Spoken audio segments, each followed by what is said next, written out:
Mark Lewin. And I'm Wendy Page. And today we are talking to you about the creation of racism, the idea of race, and the idea of other. Now, I want to start off this talk with Rudyard Kipling's poem, The White Man's Burden. Now, if you've ever read The White Man's Burden, it's a poem that was written in 1899, right as Kipling was dying, and it reflects this idea that white people had the responsibility to go to other nations and culturize them and give them culture. Now, what caused this idea of this white man's burden was the fact that the white race had exceeded in technology, economics, exploration, and they wanted to impose their culture onto people of different races and people of different color. Now, those other nations were very well advanced and had their own distinct culture, which was perfectly fine right before imperialists came and altered it. However, this idea came out of the judgment of other people and associating them with a different ideology and a different identity. It was one of the first instances in history where one group marginalized another group and labeled them something totally else. It was in the 18th century when ethnologists began to think of human beings as part of the natural world and subdivided them into 3 or 5 races depending on where they were. They considered these varieties of the human race, but at the forefront they always thought the whites came first. Now, this was a scientific-backed idea, and as even into the 20th century, the very early 20th century, with the rise of structuralism, people began to follow this idea of social Darwinism. Among American history, there was this idea of the inevitabilist thesis, in which they said that the white race was able to propel so far because it was destined for some reason, be that God or be that how far they, or their testament of how far they came, they were destined to lead the world. However, all of that is incorrect as we know it today. But what happens is you have a huge impact on people psychologically once you label them as other, as different, as subhuman.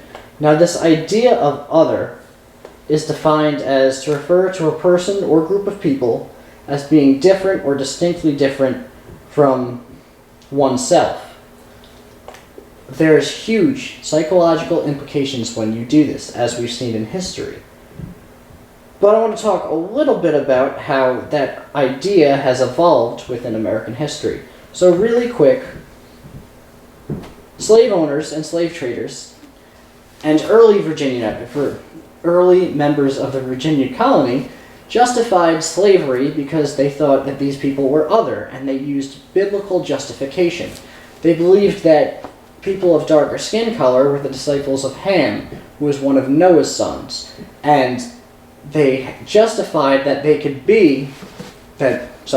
that blacks could be enslaved because they were descendants of Ham, who was deemed by God to be the servants of Shem and Japheth. As this evolved into the 19th century, with the Civil War breaking out, true blacks had emancipation, but white Southerners and white Northerners still reinforced this idea of labeling blacks as other. Not much changed, especially since they had, as W.E.B. Du Bois says, no tools, no money, and no land in a world where the whites had all of those things. So they had to compete economically, socially with whites right after the Civil War. And what happens is blacks historically don't have as much chances and opportunities to compete with white people. So they get their own areas of land, they get separated into these different areas, and that even goes all the way into the 20th century, where black families were denied loans for housing to try to escape the cities and places of high rent and income. So not only could they had tough times finding jobs, they were thrown into certain areas economically. We see this with Hitler in World War II. In Nazi Germany, the Jews were put into ghettos, and they labeled this area with the same labeling that they do on the Jewish people. The ghettos is associated with the Jews. So non-Jewish Germans would immediately, regardless if they were anti-Semitic or not, they would immediately identify these Jews as different. That today has happened with blacks. And some of the psychological implications of this is that blacks, 1 out of every 5 adult black male is most likely to have depression. That's 20%, a significant number. Historical adversity, which includes slavery, sharecropping, and race-based exclusion from healthcare, education, and social and economic resources, translated into socioeconomic disparities experienced by blacks today. The result of history and the result of oppression is a continuous experience. It's not something that's been held back, it's something that continues to this day. So it's interesting, we talk about ghettos, we talk about Trump at his inauguration speech, and he's talking about crime in America, and he's talking about how we as a nation need to come up against all this crime and all of these bad people that we have to take care of. And in his tone, we hear norms and we hear other. And if you think about how the ghettos were created, if you take out the time to learn the history of how ghettos came to be, you'll find that there is a big disparity between the people who have been in the ghettos and the people who have never even had one generation live in a ghetto. Right.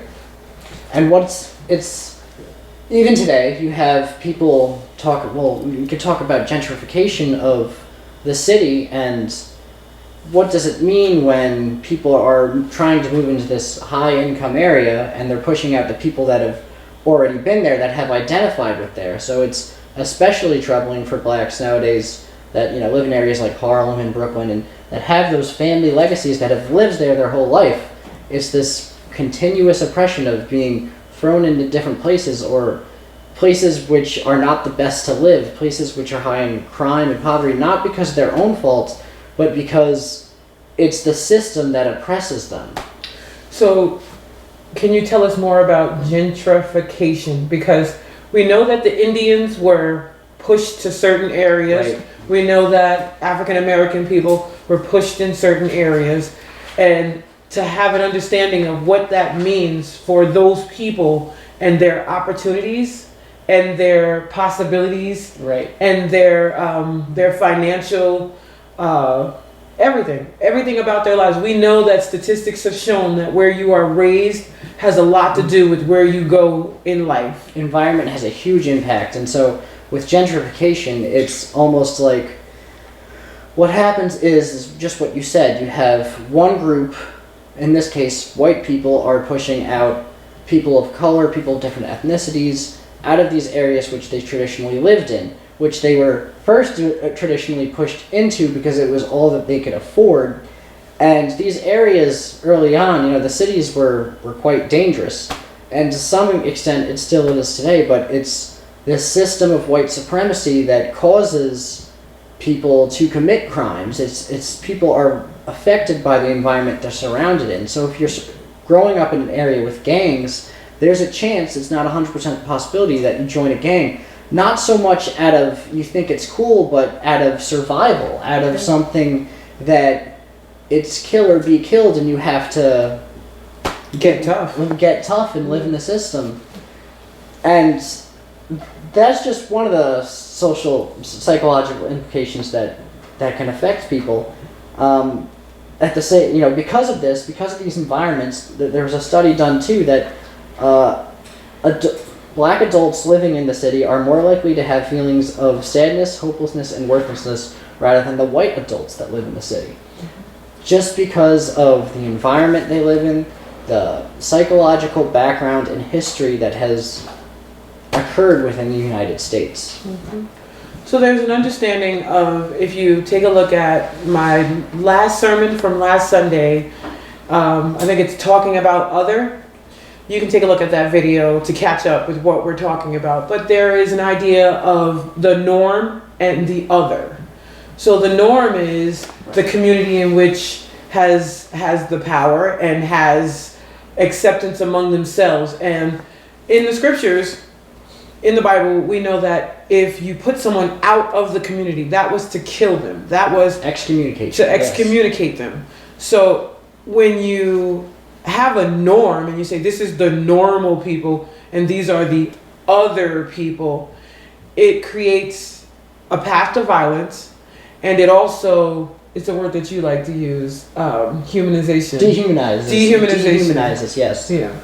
Yeah, so, and you can look at sociology, and sociology is the study of societies, and sociology says that race is a social construct. It is something that we as humans have created. It is not biological. The whole term racism was based on biology, and originally when Western imperialists went to enslave blacks and Africans and people of color, because it was a justification for them for doing so. Once they made that their norm and identified themselves as superior and them as other, that was that was what they thought was allowing them that it was good. And religious people are responsible for this. You know, quote unquote Christians are responsible for this. But you can be critical of them and still have, you know, a love for Christianity and understand that those people that were doing those things were not following their religion. No. The Bible tells us to love your neighbor as yourself, and we're going to get to that in a little bit. Right. Do you want me to talk about the doll study? Or? Yes, okay. yes. So, if many people are familiar with this study, and it's a study of, and they've used it over and over and over again. It's a study that they take two baby dolls in a diaper who are identical dolls, and one is black and one is white. And they did a research study on this, and it had to do with the case between Brown versus Education. Brown versus the Board of Education, yes. It was to prove that there was damage. So what this person did was, and I want to make sure I give you the right person who did the study. Thurgood Marshall? Well, Thurgood Marshall was the lawyer who did the case. But the person who actually created the study, I have it here somewhere. But they did a study, and they had children. They asked children which doll is the happy doll, which doll is the pretty doll, which doll is the ugly doll. And statistically, it continued to come back that these African American children had self-hatred for themselves. And it's been proven that young minds have a real barrier to learning when they are not considered the normal person in the room, because at all times they're trying to prove that they're worthy to be in the room with the community. So they don't only have to compete on an identity level, they have to compete on an academic level. And fighting two things at once, it almost gives them lesser of a chance of going forward. Yes. So with that being said, the study showed that predominantly the African American children had self-hatred, where they would say that the white doll was the prettier doll, the white doll was the happy doll. And this was actually proof for a Supreme Court trial, the Brown versus Education, the Board of Education. I always like to say the Board of Education. And it proved that there was damage. And then W.E.B. Du Bois, he was concerned, and he said that race was being used as a biological explanation for what he understood to be a social cultural difference between different populations of people. And now it's been proven that there's no real genetic differences between myself and Mark.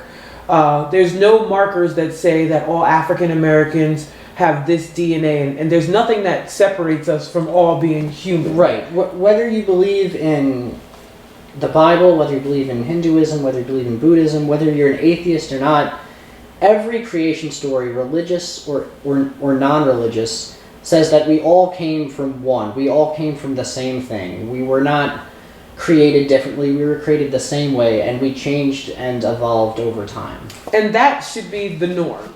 Right. So we all see each other, and yes, you see that I have a bun on my head, and I think I purposely wore it because I want you to look at me and say, what is she doing with her crazy hair?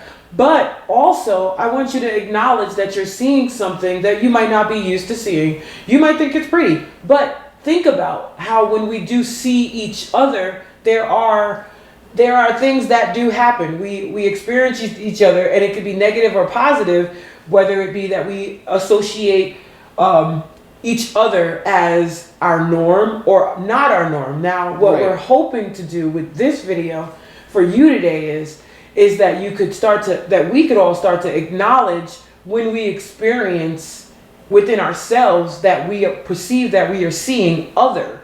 Right, and I think your hair is a perfect example of what just recently happened with Maxine Waters. Yes. And this is where other is really represented in today's society. So you had Bill O'Reilly said, oh, I couldn't listen to her because with her James Brown wig on.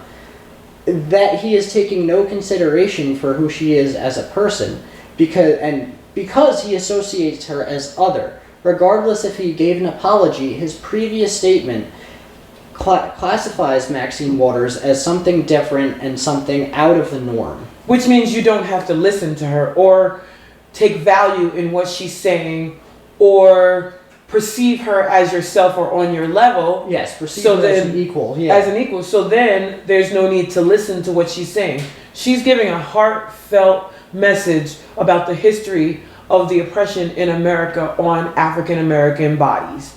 And instead of him hearing that, he literally dismisses it. Now, I know there's a lot of feminists who see this video of Bill O'Reilly talking about Waters like this, and they go, this is exactly what it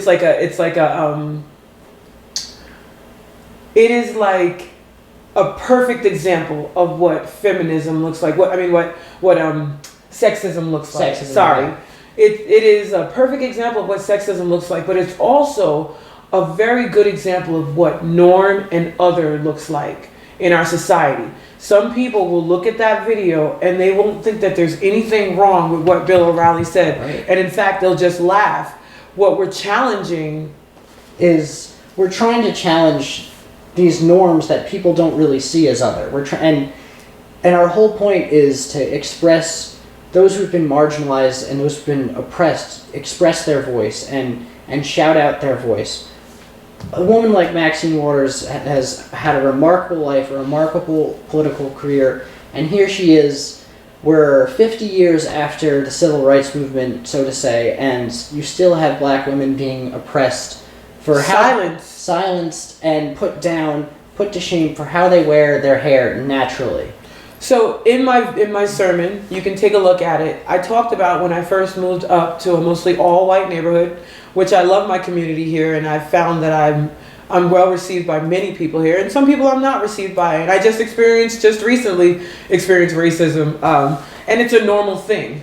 And as I was talking to friends about this norm, talking to different people about other and about norms, African American people work really hard to prove that they're worthy to sit at the table, and that really should not be their focus. It should be, how can I express myself in my fullest way, but instead, first let me make sure that you're not afraid of my hair. So when I first moved up to this area, my hair was sticking straight up on my head, and that's just what my hair did naturally. It wasn't like I needed to use hairspray for my hair to do that. And one of the first things that the other kids asked me was, why does your hair do that? And does your skin rub off on a napkin? Does brown rub off on a napkin? And immediately I knew that I was other. Immediately I knew that I had to conform. So I went home and I asked my mom to relax my hair and put chemicals in my hair that are dangerous to make my hair do what white people's hair do. And so that's just a clear example of how in our society we are seeing other. Bill O'Reilly is, and yes, we've seen him do this before, but there comes a time where we all stand up and we all start to say, we're not going to do this anymore. Right. The scriptures tell us to love your neighbor as yourself. At the same time, you know, they also tell us to turn the other cheek, not in the sense of let someone continue to hurt you, but to deny them the ability to oppress you and put them down while loving them. So, you know, your situation like that, it's your situation where you're telling me how you went to the bar the other day and you had you talked with that one person who was just putting you down, but you were able to conquer them and beat them with love, and you were able to show them the error of their ways. And that's what Jesus really reflects when you forgive your neighbor, is that when people keep hurting you and all you show them is love, is that eventually that they will see the pain that they were caused, and they will then think of themselves of how awful and horrible they are because of those irrational, hurtful things they said. But with forgiveness, we can all come together. With understanding, we can all come together. And I'm not saying don't resist oppression. I'm saying resist it with love and resist it with intelligence. Educate yourself on your history. Educate yourself on your beauty. Educate yourself on your self-worth. And we will, by uniting and joining together and understanding one another and, you know, creating a new social norm. Because that's what societies do. We create a new social norm where we can see each other as equals, and we can see our differences not as negative connotations, but as things of curiosity and things of appreciation. And beauty. So resist. And how can you resist? The Bible tells us, love your neighbor as yourself. And I went and I spoke all week to different people about this topic of norm and other. And one of the best stories that I got was when one of the people who go to my church said to me that she was at a training for immigration. I wish I could remember the exact name, but it was a coalition for immigration. And they talked about when a person goes to court and they call that person's name, when they stand up, you stand up with them.